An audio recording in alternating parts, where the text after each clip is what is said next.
Researchers have been studying the factors that influence us to say yes to the requests of others for over 60 years, and there can be no doubt that there's a science to how we are persuaded, and a lot of this science is surprising.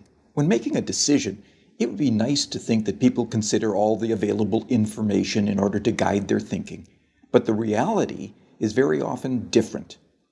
In the increasingly overloaded lives we lead, more than ever, we need shortcuts or rules of thumb to guide our decision-making. My own research has identified just 6 of these shortcuts as universals that guide human behavior. They are reciprocity, scarcity, authority, consistency, liking, and consensus. Understanding these shortcuts and employing them in an ethical manner can significantly increase the chances that someone will be persuaded by your request. Let's take a closer look at each in turn. So, the first universal principle of influence is reciprocity.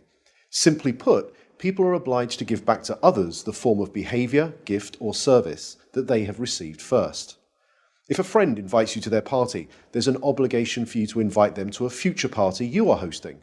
If a colleague does you a favor, then you owe that colleague a favor. And in the context of a social obligation, people are more likely to say yes to those that they owe.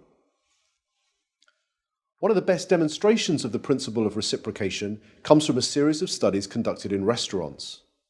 So the last time you visit a restaurant, there's a good chance that the waiter or waitress will have given you a gift, probably at about the same time that they bring your bill.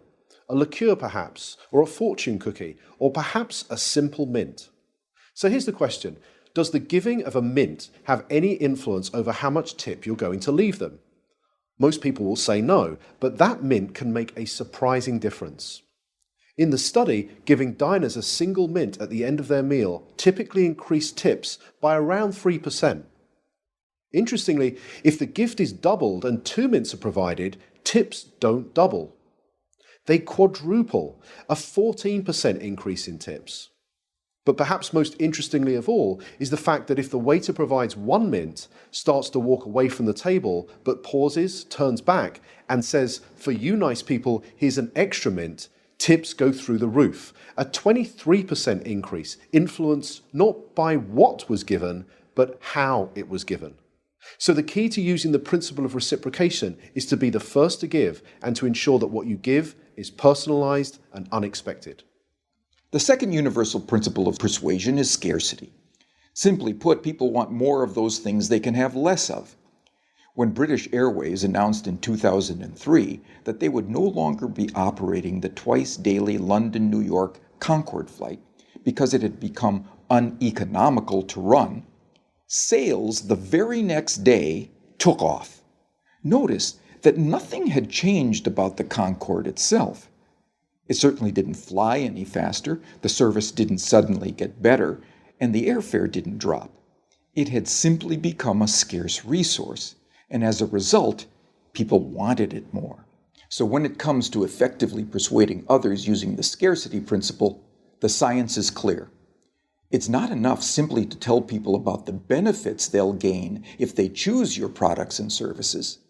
You'll also need to point out what is unique about your proposition and what they stand to lose if they fail to consider your proposal.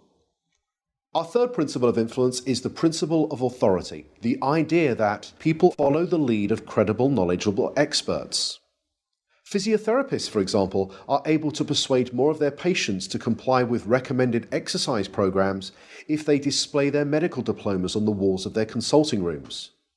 People are more likely to give change for a parking meter to a complete stranger if that requester wears a uniform rather than casual clothes. What the science is telling us is that it's important to signal to others what makes you a credible, knowledgeable authority before you make your influence attempt.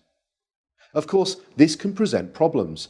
You can hardly go around telling potential customers how brilliant you are, but you can certainly arrange for someone to do it for you.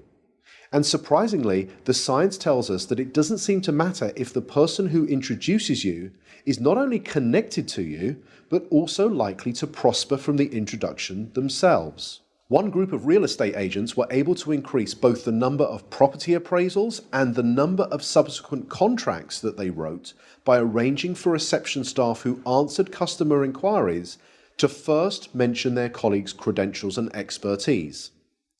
So, customers interested in letting a property were told, "Lettings? Let me connect you with Sandra, who has over 15 years' experience letting properties in this area." Customers who wanted more information about selling properties were told, "Speak to Peter, our head of sales. He has over 20 years' experience selling properties. I'll put you through now."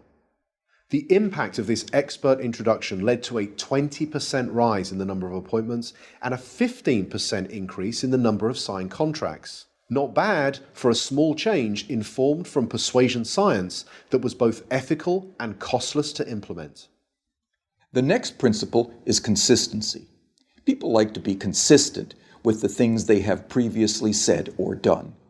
Consistency is activated by looking for and asking for small initial commitments that can be made. In one famous set of studies, researchers found, rather unsurprisingly, that very few people would be willing to erect an unsightly wooden board on their front lawn to support a Drive Safely campaign in their neighborhood. However, in a similar neighborhood close by, 4 times as many homeowners indicated that they would be willing to erect this unsightly billboard. Why? Because 10 days previously, they had agreed to place a small postcard in the front window of their home that signaled their support for a Drive Safely campaign. That small card was the initial commitment that led to a 400% increase in a much bigger but still consistent change. So, when seeking to influence using the consistency principle, the detective of influence looks for voluntary, active, and public commitments, and ideally gets those commitments in writing. For example, one recent study reduced missed appointments at health centers by 18%, simply by asking the patients rather than the staff to write down appointment details on the future appointment card. The fifth principle is the principle of liking. People prefer to say yes to those that they like. But what causes one person to like another? Persuasion science tells us that there are 3 important factors. We like people who are similar to us, we like people who pay us compliments, and we like people who cooperate with us towards mutual goals. As more and more of the interactions that we are having take place online, it might be worth asking whether these factors can be employed effectively in, let's say, online negotiations. In a series of negotiation studies carried out between MBA students at 2 well-known business schools, some groups were told, "Time is money, get straight down to business." In this group, around 55% were able to come to an agreement. A second group, however, were told, "Before you begin negotiating, exchange some personal information with each other. Identify a similarity you share in common, then begin negotiating." In this group, 90% of them were able to come to successful and agreeable outcomes that were typically worth 18% more to both parties. So to harness this powerful principle of liking, be sure to look for areas of similarity that you share with others and genuine compliments you could give before you get down to business. The final principle is consensus. Especially when they are uncertain, people will look to the actions and behaviors of others to determine their own. You may have noticed that hotels often place a small card in bathrooms that attempt to persuade guests to reuse their towels and linen. Most do this by drawing a guest's attention to the benefits that reuse can have on environmental protection. It turns out that this is a pretty effective strategy, leading to around 35% compliance. But could there be an even more effective way? Well, it turns out that about 75% of people who check into a hotel for 4 nights or longer will reuse their towels at some point during their stay. So what would happen if we took a lesson from the principle of consensus and simply included that information on the cards and said that 75% of our guests reuse their towels at some time during their stay, so please do so as well. It turns out that when we do this, towel reuse rises by 26%. Now imagine the next time you stay in a hotel, you saw one of these signs. You picked it up and you read the following message. 75% of people who have stayed in this room have reused their towel. What would you think? Well, here's what you might think. I hope they're not the same towels. And like most people, you'd probably think that this sign will have no influence on your behavior whatsoever. But it turns out that changing just a few words on a sign to honestly point out what comparable previous guests have done was the single most effective message, leading to a 33% increase in reuse. So, the science is telling us that rather than relying on our own ability to persuade others, we can point to what many others are already doing, especially many similar others.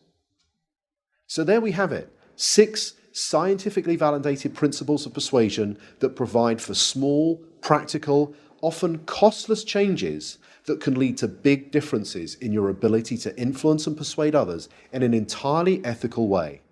They are the secrets from the science of persuasion.